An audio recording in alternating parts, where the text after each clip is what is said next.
Shalom saudaraku, selamat pagi semuanya. Sudah siapkah kita untuk menerima kabar baik hari ini dari Tuhan? Mari kita berdoa dulu. Terima kasih Bapa di surga untuk pemeliharaanmu sepanjang malam ini. Pagi ini kami sudah siap mendengarkan firman-Mu. Ajarlah kami agar kami bisa mengenal Engkau lebih dalam, agar kami tidak tersesat dalam kehidupan. Biar firman-Mu mengajar kami, memberkati kami dengan pertolongan Roh Kudus. Kami sambut firman-Mu di pagi ini Bapa, dalam nama Tuhan Yesus Kristus. Amin. Saudaraku, hari ini pembacaan kita dari Kejadian pasal 30 ayat 1 sampai 43. Dengan saya Pendeta Deborah Dumasi Sianipar Tambunan dari CBM 7 TV dalam acara BLC Bible Lovers Club, yaitu membaca Alkitab dengan tuntas dari kitab Kejadian sampai Wahyu. Ayat 1.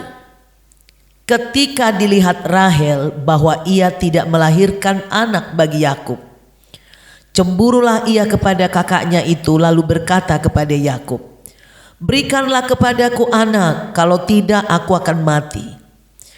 2. Maka bangkitlah amarah Yakub terhadap Rahel dan ia berkata, "Akukah pengganti Allah yang telah menghalangi engkau mengandung?"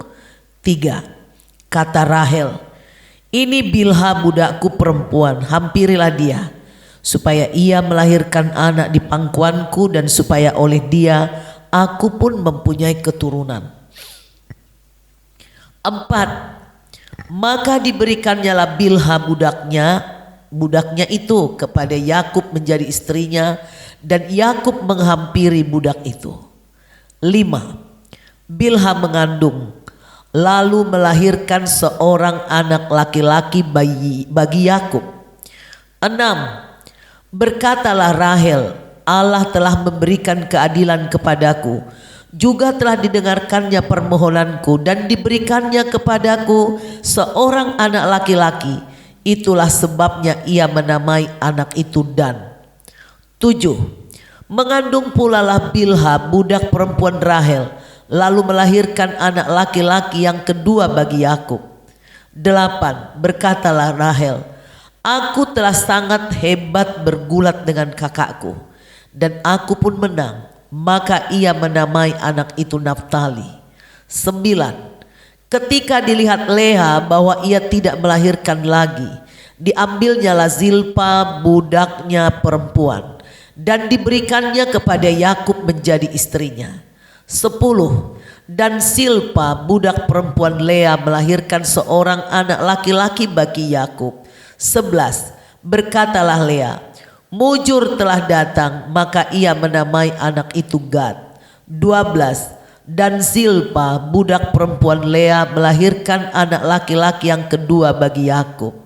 13. Berkatalah Lea, "Aku ini berbahagia, tentulah perempuan-perempuan akan menyebut aku berbahagia." Maka ia menamai anak itu Asher. 14. Ketika Ruben pada musim menuai gandum pergi berjalan-jalan, didapatinya lah di padang buah dudaim. Lalu dibawanya kepada Lea ibunya. Kata Rahel kepada Lea, "Berilah aku beberapa buah dudaim yang didapat oleh anakmu itu." 15. Jawab Lea kepadanya, "Apakah belum cukup bagimu mengambil suamiku? Sekarang pula mau mengambil lagi buah dudaim anakku?" Kata Rahel, "Kalau begitu biarlah ia tidur dengan engkau pada malam ini sebagai ganti buah dudaim anakmu itu." 16. Ketika Yakub pada waktu petang datang dari padang, pergilah Lea mendapatkannya sambil berkata, "Engkau harus singgah kepadaku malam ini, sebab memang engkau telah kusewa dengan buah dudaim anakku." Sebab itu tidurlah Yakub dengan Lea pada malam itu. 17. Lalu Tuhan mendengarkan permohonan Lea. Lea mengandung dan melahirkan anak laki-laki yang kelima bagi Yakub. 18. Lalu kata Lea, Tuhan telah memberi upahku karena aku telah memberi budakku perempuan kepada suamiku. Maka ia menamai anak itu Isakar. 19. Lea mengandung pula dan melahirkan anak laki-laki yang keenam, yaitu bagi Yakub. 20. Berkatalah Lea, Tuhan telah memberikan hadiah yang indah kepadaku. Sekali ini suamiku akan tinggal bersama-sama dengan aku, karena aku telah melahirkan 6 orang anak laki-laki baginya. Maka ia menamai anak itu Zebulon. 21. Sesudah itu ia melahirkan seorang anak perempuan dan menamai anak itu Dina. 22. Lalu ingatlah Tuhan akan Rahel. Tuhan mendengarkan permohonannya serta membuka kandungannya. 23. Maka mengandunglah Rahel dan melahirkan seorang anak laki-laki. Berkatalah ia, Tuhan telah menghapuskan aibku. 24. Maka ia menamai anak itu Yusuf sambil berkata, mudah-mudahan Tuhan menambah seorang anak laki-laki lagi bagiku. Perikop yang kedua berjudul Yakub memperoleh ternak. Kejadian 30 ayat 25. Setelah Rahel melahirkan Yusuf, berkatalah Yakub kepada Laban, izinkanlah aku pergi supaya aku pulang ke tempat kelahiranku, ke negeriku. 26. Berikanlah istri-istriku dan anak-anakku yang menjadi upahku selama aku bekerja padamu, supaya aku pulang, sebab engkau tahu betapa keras aku bekerja padamu.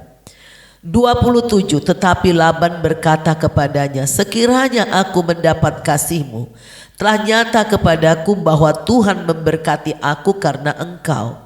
28. Lagi katanya, tentukanlah upahmu yang harus kubayar, maka aku akan memberikannya. 29. Sahut Yakub kepadanya, engkau sendiri tahu bagaimana aku bekerja keras bekerja padamu dan bagaimana keadaan ternakmu dalam penjagaanku. 30. Sebab harta milikmu tidak begitu banyak sebelum aku datang, tetapi sekarang telah berkembang dengan sangat, dan Tuhan telah memberkati engkau sejak aku berada di sini. Jadi, bilakah dapat aku bekerja untuk rumah tanggaku sendiri? 31. Kata Laban, apakah yang harus kuberikan kepadamu? Jawab Yakub, tidak usah kau berikan apa-apa kepadaku. Aku mau lagi menggembalakan kambing dombamu dan menjaganya, asal engkau mengizinkan hal ini kepadaku. 32. Hari ini aku akan lewat dari tengah-tengah segala kambing dombamu, dan akan mengasingkan dari situ setiap binatang yang berbintik-bintik dan berbelang-belang, segala domba yang hitam dan segala kambing yang berbelang-belang dan yang berbintik-bintik, itulah upahku.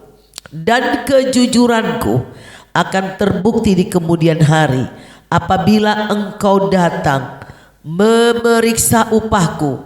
Segala yang tidak berbintik-bintik atau berbelang-belang di antara kambing-kambing dan yang tidak hitam di antara domba-domba, anggaplah itu tercuri olehku.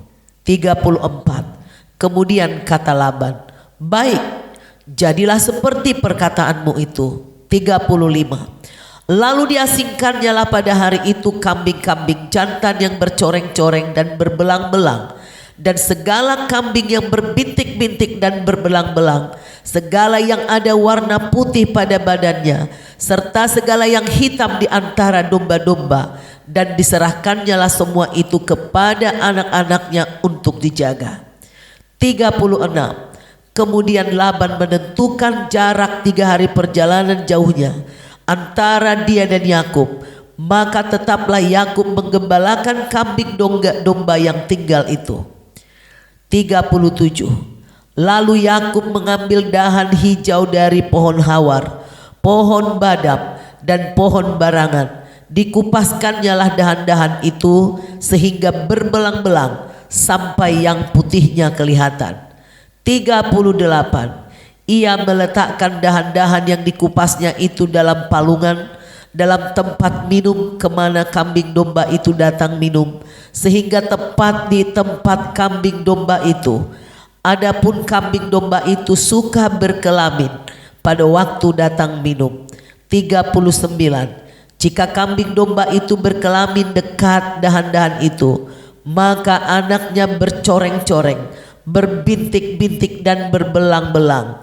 40. Kemudian Yakub memisahkan domba-domba itu, dihadapkannya lah kepala-kepala kambing domba itu kepada yang bercoreng-coreng dan kepada segala yang hitam di antara kambing domba Laban. Demikianlah ia beroleh kumpulan-kumpulan hewan baginya sendiri dan tidak ditempatkannya pada kambing domba Laban. 41. Dan setiap kali apabila berkelamin kambing domba yang kuat, maka Yakub meletakkan dahan-dahan itu ke dalam palungan di depan mata kambing domba itu supaya berkelamin dekat dahan-dahan itu. 42. Tetapi apabila datang kambing domba yang lemah, ia tidak meletakkan dahan-dahan itu ke dalamnya. Jadi hewan yang lemah untuk Laban dan yang kuat untuk Yakub. 43. Maka sangatlah bertambah-tambah harta Yakub, dan ia mempunyai banyak kambing domba, budak perempuan dan laki-laki, unta dan keledai.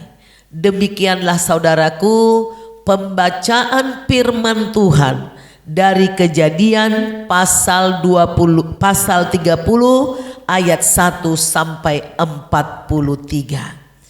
Saudaraku, kalau kita tadi melihat ya ayat ini, jelas harta kekayaan Yakub waktu itu selama 14 tahun dijelaskan hanya satu, ada istri dan anak ya.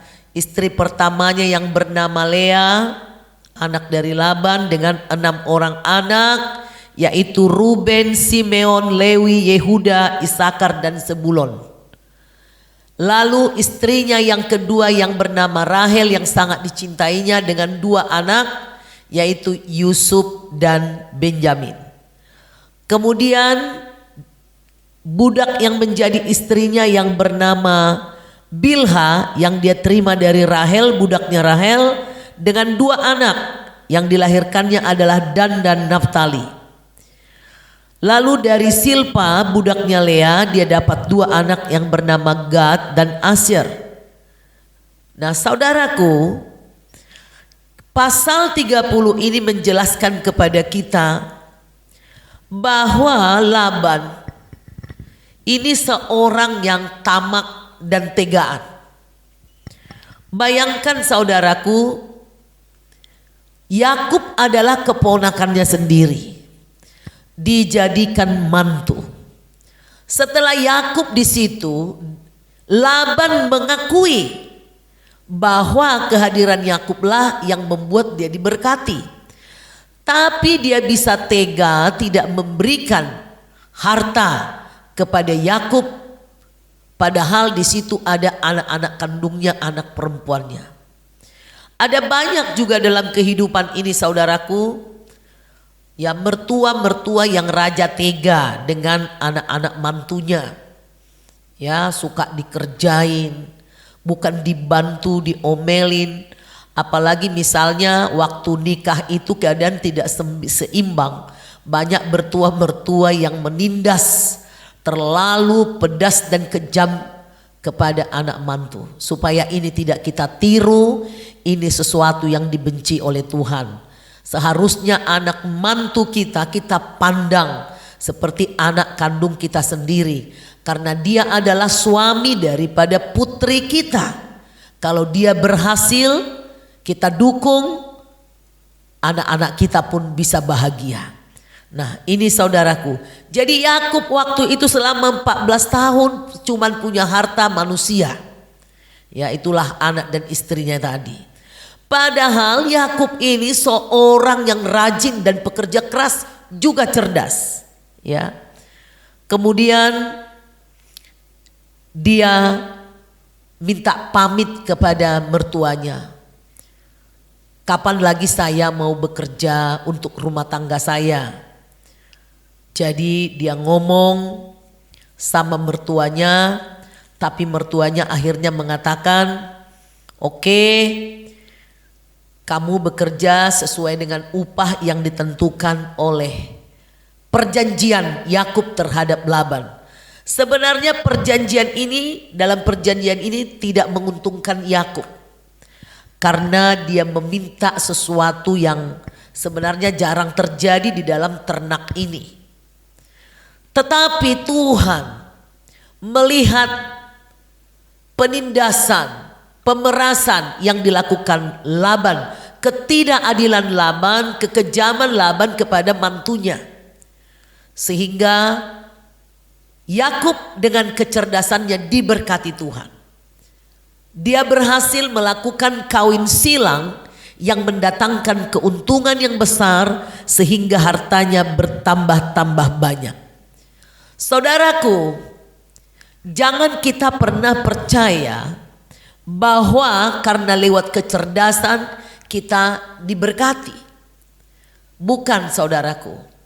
Kecerdasan itu bisa menjadi berkat yang besar jika kita percaya kepada Tuhan, sumber segala berkat.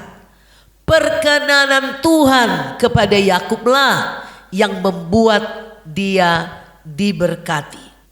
Memang Yakub sudah melakukan dosa penipuan kepada ayahnya dan kepada abangnya. Akibat dari perbuatan dosa itu, dia harus menanggung perbudakan dari mertuanya.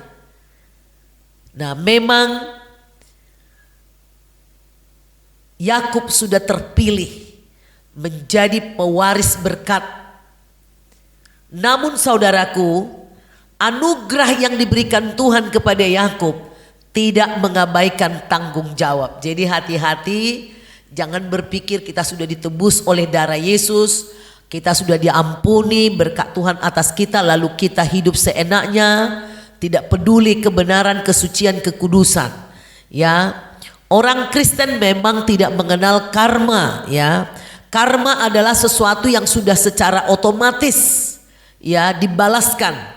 Tetapi orang Kristen menerima anugerah, tetapi juga menerima tanggung jawab. Ya. Nah, tindakan mendidik dari Tuhan bukan untuk tujuan menyakiti, bukan tujuan balas dendam.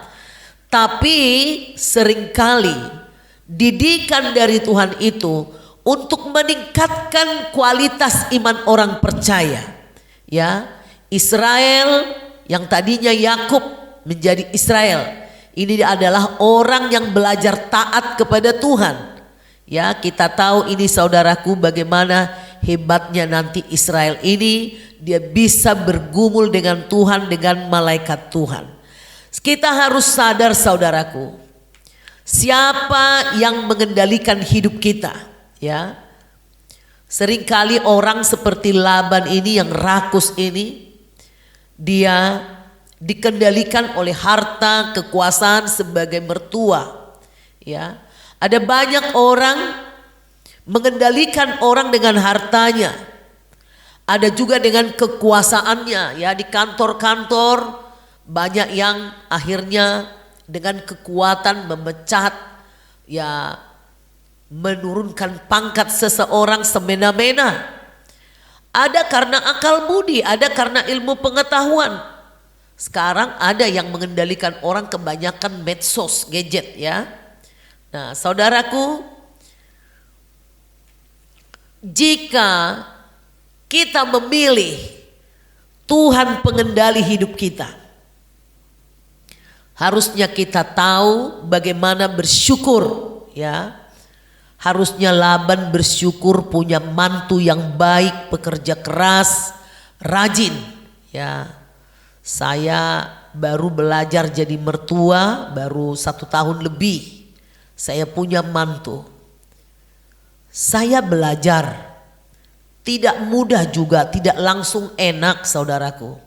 Ya, anak mantu saya juga belajar, semua harus belajar.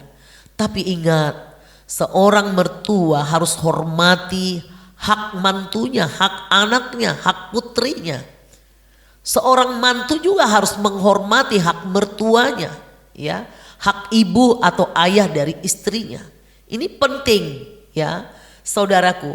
Di sini harus kita saling mendukung, saling membantu. Apa yang bisa saya bantu, nak, agar hidupmu maju, pelayananmu maju, ya, pekerjaanmu maju, rumah tanggamu maju. Itu yang harus ditawarkan mertua kepada anak mantu. Anak mantu juga demikian. Ma, pa, apa yang bisa kami lakukan, ya, supaya keluarga ini bisa makin maju. Mungkin ada adik-adik.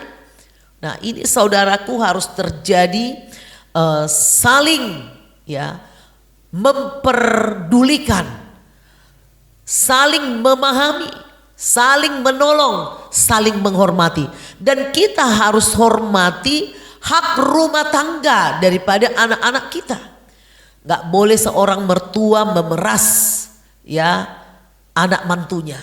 Harus dihargai hak-hak daripada anaknya.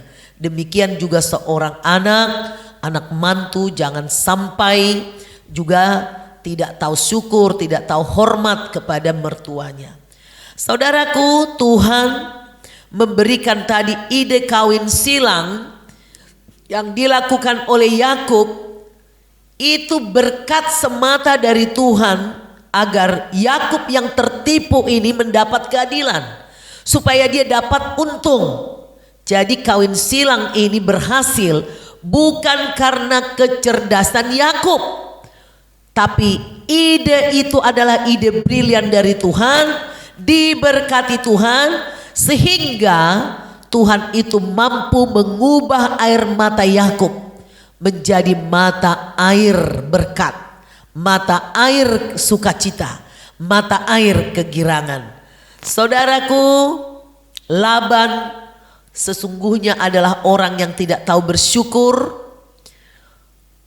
Dia tidak sadar bahwa pernyataan mantunya yang mengatakan seringkali mantunya kurang tidur untuk menjaga ternaknya. Dan ada hal yang luar biasa yang saya perhatikan dari mantunya ini.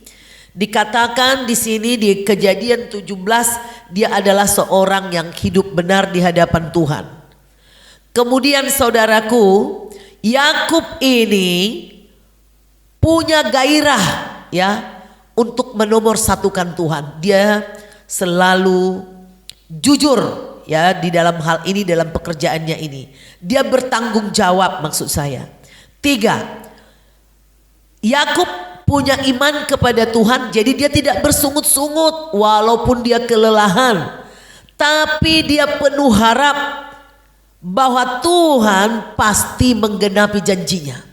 Dia tidak menghitung-hitung, aduh aku udah rugi nih, aduh aku sudah nggak ini nih. Nah, ini saudaraku, seringkali keluhan-keluhan itu menghambat berkatmu. Keluhan-keluhan itu menutupi berkatmu, memperlambat. Jadi jangan mengeluh, tirulah Yakub, bekerja keras, sukacita, ikhlas untuk memberkati orang lain, memperkaya orang lain, tapi berdoa kepada Tuhan. Bekerja dengan baik, dengan tanggung jawab. Gak asal kerja, wah pokoknya gue kerjain, mau rusak, mau untung, mau rugi, bukan milikku ini. Banyak orang seperti itu saudaraku. Ya, kita lihat bahwa Yakub ini pekerja keras, ya, bertanggung jawab atas tugas dan pekerjaannya. Nah ini saudaraku, kita lihat, ya, Petrus di Yohanes 21 ayat 6 supaya kita tahu. Petrus ini adalah anak nelayan yang sangat ahli dalam kenelayanan, berpengalaman tinggi, ya, jam terbangnya sebagai nelayanan luar biasa. Tapi ketika masa malam-malaman dia menangkap ikan, dia tidak bisa mengandalkan pengalamannya, dia nggak dapat ikan sama sekali. Tetapi setelah Yesus memerintahkan dia untuk menebarkan jalannya, lalu dia tebarkan, barulah dia mendapat ikan. Jadi kita lihat bahwa berkat itu Tuhan sebenarnya yang menggerakkan berkat itu kepada kita supaya kita berhasil. Jadi jangan kita sombong, jangan kita pikir itu karena jerih payah kita, karena upaya kita, karena kehebatan kita, kecerdasan kita. Dan kita lihat hasil dari orang yang dipimpin Roh Kudus, yang dipimpin Roh Tuhan, beda dengan hasil yang tidak dipimpin oleh Roh. Yang tidak dipimpin oleh Roh bisa tidak berhasil walau kerja keras, walaupun sangat cerdas. Banyak kita temui orang-orang yang sangat pintar dan cerdas, hidupnya mengalami banyak kegagalan. Saudaraku, Laban diberkati bukan karena kehebatan cara kerja Yakub, tapi karena Tuhan memilih Yakub menjadi berkat.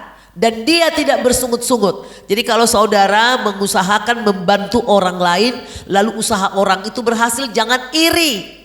Memang Tuhan sedang membuatmu, memakai engkau untuk menjadi berkat. Dan engkau sendiri berdoa, Tuhan nanti dengan caranya sendiri dia akan memberkatimu juga. Dan jangan dengan cara yang tidak benar. Jangan menjadi marah kepada tuanmu, bosmu, owner dari perusahaanmu kalau dia tambah kaya karena kau bekerja di sana.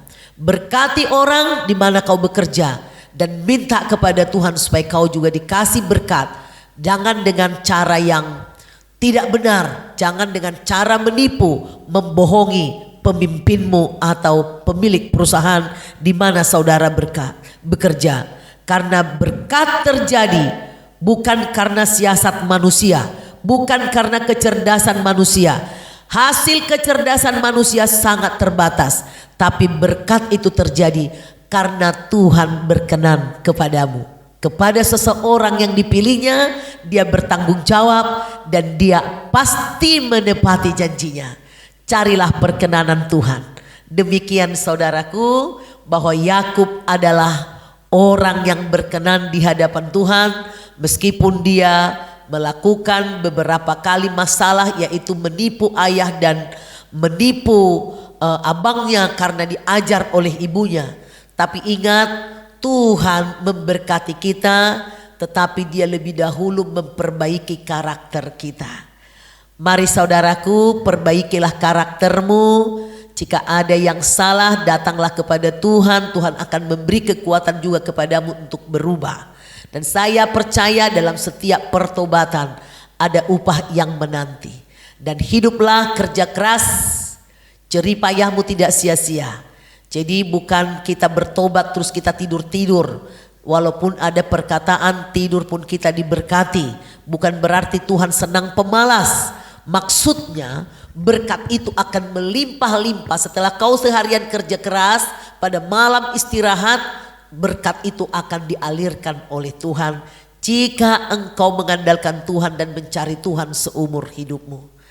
Mari saudaraku, kita tutup firman ini dengan doa. Terima kasih Bapa untuk firman yang kau berikan. Kami pelajari, kami dengarkan, kami renungkan pada pagi hari ini.